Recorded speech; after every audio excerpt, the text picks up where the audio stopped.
This channel does not promote any violent, harmful, or illegal activities. All content provided by this channel is meant for an educational purpose only. 1971 ভয়াবহ লড়াই, সেই লড়াইয়ে পাক সেনাকে পর্যদুস্ত করার জন্য ভারতীয় সেনা চারপাশ থেকে বাংলাদেশকে ঘিরছে। এরকমই যখন চলছে যুদ্ধ পরিস্থিতি এবং যুদ্ধ লেগে গিয়েছে, তখন আখাউড়া থেকে আগরতলার দিকে ঢুকছিল 82 লাইট রেজিমেন্ট, আর সেই রেজিমেন্টের দায়িত্বে ছিলেন কর্নেল ভাটিয়া। তিনি আজকে ফোর্ট উইলিয়ামে এসেছেন সেই 71 যুদ্ধের সৌধ স্মৃতিতে শ্রদ্ধা জ্ঞাপন করতে। আমি সরাসরি তার কাছে চলে যাব। স্যার, ये 71 वार सबके लिए एक हिस्टोरिक मोमेंट है। आप अगर इसको कहना चाहते हैं कि ये तीनों जवान कैसे शहीद हुआ था, आप कैसे चार्ज देते हैं, ये ज़रा बताइए। इनमें से एक जवान जो है वो मेरी बैटरी का था, जिसका नाम मुर्गेशन है, नीचे वाला। दो जो थे, ये दोनों के दोनों उस टाइम के लेटर ऑन बने हुए आर्मी चीफ, जो आजकल बहुत बीमार चल रहे हैं, जो नहीं आ सके हैं, शफीउल्लाह साहब, वो उनके साथ शहीद हुए थे। और ये अगरतला से जब बांग्लादेश उस टाइम नहीं बना था, ईस्ट पाकिस्तान में जब एंटर किए, तब उस टाइम पे इनका शहादत हुआ। और जो मुर्गेशन है, उसका एयरपोर्ट अगरतला के ऊपर हमारा गन पोजीशन के अंदर शहादत हुआ। ये मेरी खुद की बैटरी का था। आप तब कहाँ थे जब ये? उसी टाइम जिस तब ये शहीद हुए मुर्गेशन, उस टाइम मैं बैटरी पोजीशन में था। मेरे पास भी एक 105 mm का जो पाकिस्तान आर्टिलरी शेल होता है, वो मेरे से 4 गज दूर गिरा और फट गया। और मैं भगवान की कृपा से आज खड़ा हूँ आपके सामने। I am sorry, becoming emotional. I lost my 3 jawans in 71 war. और उनका नाम देख के मुझे सब कुछ याद आ रहा है, और उनको मैं आज प्रणाम करता हूँ कि उनकी वजह से हम ये बांग्लादेश को आज़ाद करा सके। सर, आप जो बांग्लादेश को लेकर कह रहे हैं बांग्लादेश आज़ाद हुआ, तो आप लोग ने इतना लड़ाई किया, आज वो बांग्लादेश का सिचुएशन ज़्यादा से ज़्यादा बहुत ख़राब हो जा रहा है, इसको लेकर क्या कहेंगे? हमें ये देख के बहुत दुख होता है, बहुत दुख होता है कि देखिए, जिनके लिए हमने इतनी शहादत दी, इतना कुर्बानियाँ दी हैं, और वो देश जो है वो आज भारत के लिए इस तरीके से सोचता है कि उन्होंने ऐसा किया, जहाँ के हमने, आप यकीन नहीं करेंगे कि वहाँ पे जब एक ऑक्युपाइड आर्मी होती है तो बहुत कुछ करती है वहाँ पे, लेकिन हमारे को ऐसा कोई कुछ ऐसा काम करने के लिए कोई हुक्म ऐसा भी नहीं था कि कोई चीज़ भी वहाँ से उठानी है, किसी लड़की की तरफ देखना भी नहीं है। इस तरीके से हम वहाँ से उनको अपनी बहनें की तरह बिहेव करते हुए वहाँ से वापस निकले थे। लेकिन आज जो है, उनका ऐसा कंडीशन देखने के बाद हमें काफ़ी अफसोस होता है कि उनको ऐसा नहीं सोचना चाहिए। भारत के लिए तो इतना सोचना चाहिए कि इनकी वजह से मैं आपको बयान नहीं कर सकता कि कैसे शेख मुजीबुर रहमान जी ने मेरे को इस जोर से पकड़ के रखा कि वो छोड़ नहीं रहे थे और रो रहे थे कि Indian army thank you so much. और 2019 में हमको बांग्लादेश ने खुद इनवाइट किया, हम गए वहाँ पे, मेरी वाइफ भी मेरे साथ थी, और हम वहाँ गए तो देखे, हमारा मन बहुत ख़राब हुआ ये देख के कि शेख मुजीबुर रहमान जी का भी वहाँ इस तरीके से कत्ल कर दिया गया, उनके घर में ही, जिनको भी उन्होंने स्मारक बना रखा है।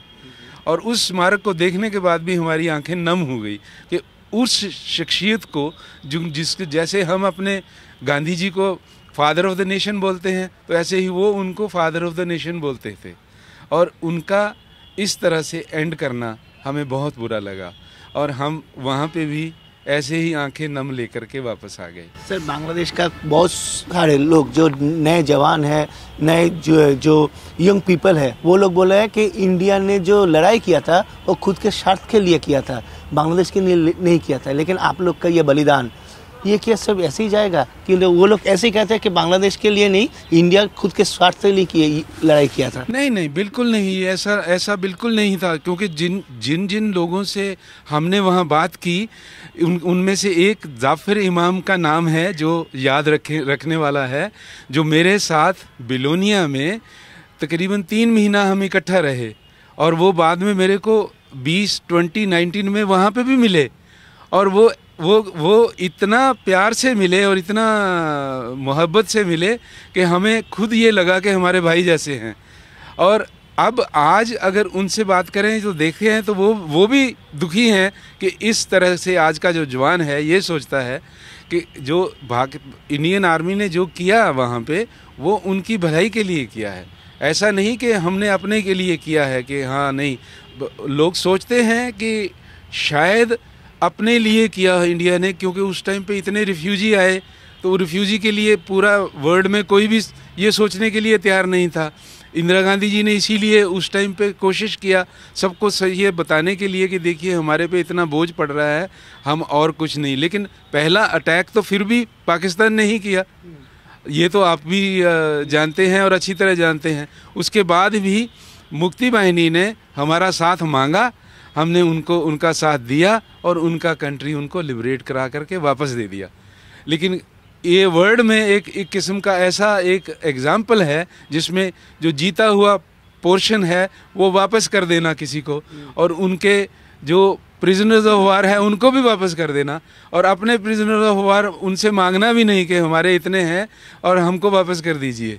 लेकिन ये पॉलिटिकल डिसीजन थे, तो उसके लिए हम आर्मी वाले तो कुछ नहीं कहते, लेकिन हम अपना ड्यूटी करने के लिए जो करना चाहते किया, और हमें बहुत खुशी है कि हम उनको लिबरेट करवा के वहाँ से वापस आ गए और उनको हैंड ओवर कर दिया। सर मेरा लास्ट क्वेश्चन है, ये जो तीन जवान जब उनके ऊपर वो शहीद हुआ, उनका का बॉडी क्या आसपास ही पड़ा था, क्या पूरा नष्ट हो गया था? ये जो मेरा जवान है मेरे सामने, इसका 3 टुकड़ा हो गया था, गर्दन साइड में और धड़ साइड में, एक टांग साइड में। ये मेरी गन पोजीशन में मेरे सामने हुआ है, और मेरे पास भी उस टाइम पे मेरे 4 गज के दूरी में एक पाकिस्तान का शेल जो है वो गिरा, और भगवान ने मुझे बचाया, मुझे एक स्क्रैच भी नहीं आया। तो मैं इसके लिए तो बहुत ही भावुक हूँ कि ये मेरा जवान जो गया है, मैं बयान नहीं कर सकता आपको कि कितना महसूस कर रहा हूँ इस टाइम पे कि मैंने इसको 71 में लूज़ किया। और ये वो जवान है जो इतना सिंसियर था और इतना जोशीला था कि इसको देख के ही दूसरों को भी जोश आ जाता था। लेकिन ये उस टाइम पे भगवान ने चाहा, उसका अंत वहाँ होना था तो हो गया। तो ये उसकी वजह से हम अभी भावुक हैं कि ये हमारे 3 जवान जो हैं 82 लाइट रेजिमेंट के, जिसका मैं एक उस टाइम पे हिस्सा था, वो शहीद हुए। और अपनी वो शहादत जो है उनकी बेकार नहीं गई है, एक कंट्री उन्होंने क्रिएट करके दिया है, बांग्लादेश वापस करके दिया है। দেখা গেল মূলত আবেগতাড়িত হয়ে পড়লেন, কারণ এই 3 জন জওয়ান তার অধীনেই ছিলেন এবং তারা শহীদ হন, তাদের দেহ ছিন্ন ভিন্ন হয়ে গিয়েছিলেন। আজকে কর্নেল ভাটিয়া তিনি এসে সেই 3 জন জওয়ানের কাছে স্যালুট জানালেন এবং 3 জন জওয়ান 82 লাইট রেজিমেন্টের আজকে ফটোলিয়াম অনুষ্ঠানে এসে দেখা যাচ্ছে তিনি স্যালুট জানিয়ে তাদেরকে সম্মান জানাচ্ছেন। স্বাভাবিকভাবেই এটাই আবেগ, এটাই ভারতীয় সেনা, আর এই ভারতীয় সেনার আবেগ নিয়েই ফোর্ট উইলিয়ামে আজকে বিজয় দিবস মুক্তিযোদ্ধার পালন হলো। ক্যামেরায় অর্গের সঙ্গে শান্ত ভট্টাচার্য, টিভি9 বাংলা, ফোর্ট উইলিয়াম।